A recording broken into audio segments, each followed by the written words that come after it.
Things sure have changed in 2 years, haven't they? Think about it. On President's Day weekend back in 2023, Ant-Man and the Wasp: Quantumania hit theaters, and its $106 million opening was considered a massive underperformance, with many even calling the film a flop. That's how hot Marvel was back then. A $100 million plus opening was considered weak.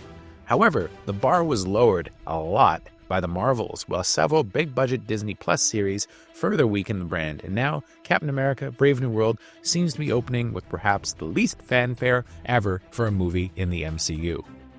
So in this one, the new Captain America, Sam Wilson, once again played by Anthony Mackie, is approached by the recently elected president, Thaddeus Ross, played by Harrison Ford, who replaces the late William Hurt, to reassemble the Avengers on the eve of an important accord between multiple countries. However, when his old friend Isaiah Bradley, played by Carl Lumley, tries to kill the president, he realizes that Ross just may not be all he seems. Now granted, there have been a lot of stories about how this film was plagued by many rounds of reshoots, while there's been a noticeable lack of enthusiasm around Sam Wilson's big screen debut as Cap. Indeed, Captain America: Brave New World is pretty mediocre for a Marvel movie, with it feeling almost exactly like it should have been a Disney Plus series rather than a film, as it lacks the scale and excitement one usually feels with this franchise. Even worse, though, is the fact that it almost completely lacks any sense of fun. Much has been made about how this was meant to be in the vein of The Winter Soldier, but that film had a much more compelling storyline that, even at its most complex, was always grounded by the main theme, which was the bond between Cap and Bucky. Brave New World doesn't give Anthony Mackie's Sam Wilson the same kind of stakes, with his bond with Carl Lumley's Isaiah quickly written out of the story in favor of just letting Cap do his own thing, leaving the movie feeling like nothing you haven't seen before.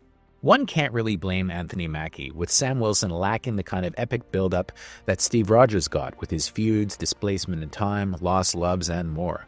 Wilson, who also doesn't have any superpowers, feels a bit like Hawkeye in that he's more of a regular guy in a world that's populated by these absolutely iconic performers and characters. He's never been given the material that other characters have, although Mackie really does do his best.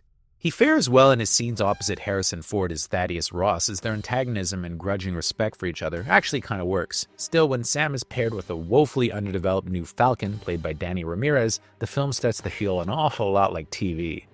The movie definitely could have benefited from a few established characters being brought back into the fold to carry some of the weight, with Shira Haas's Ruth Ben Saraf little more than a stand-in for one of the Black Widows, and this movie really could have used Florence Pugh's Elena as a co-star. Much is being made about Tim Blake Nelson's return as the leader, but he always felt like a B-level villain to me, and he's really only around to lead into the big battle everyone wants to see, Cap versus Red Hulk. Now I'll give it this, bringing Red Hulk in is kind of what makes the movie worth seeing, as it's fun watching the grumpy old Harrison Ford do his thing in Hulk mode, as Ross is a lot more fleshed out here than you'd think. Again, Ford and his chemistry with Mackie gives Brave New World a bit of a pulse at times, but too much of the movie feels assembly line, and the seams from where the reshoots come in are very obvious.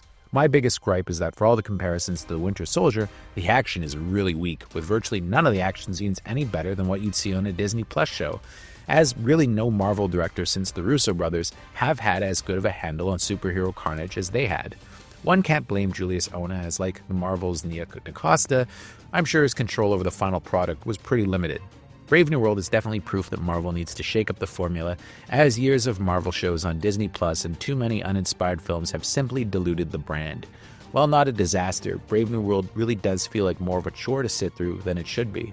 If you manage your expectations, there's some fun to be had watching Ford and Mackie go mano a mano, but Marvel movies really shouldn't feel this dull, and I gotta give it a 5 out of 10. Very disappointing.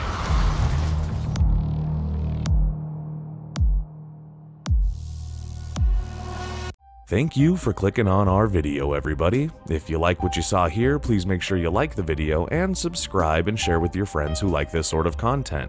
JoBlo remains an independent company, and we appreciate all of your support.